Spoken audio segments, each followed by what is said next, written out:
Dear Ate Mau, please hide my identity. May asawa po ako at may isa kaming anak. Sa mata ng lahat, buo at masaya ang pamilya ko. Pero ang hindi alam ng asawa ko, bago pa man kami ikasal, may isang taong parte na ng buhay ko at hanggang ngayon, hindi ko pa rin kayang bitawan. Siya yung fubu ko. Nung una, akala ko tapos na lahat ng magpakasal ako. Gusto ko ng bagong simula, maging tapat, at ibigay lahat sa asawa ko. Pero dumating yung araw na nagparamdam siya ulit. Simple lang isang message lang sa chat. Kumusta? Ka na? At doon, bumalik lahat ng alaala.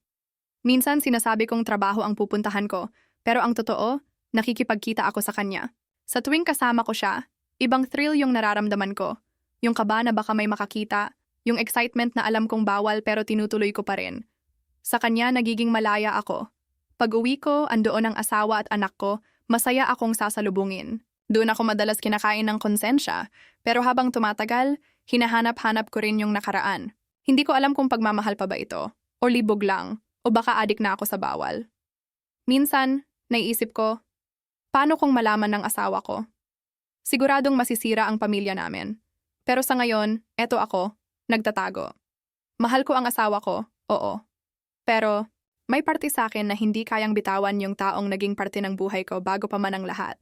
Hanggang kailan ko kayang itago ito?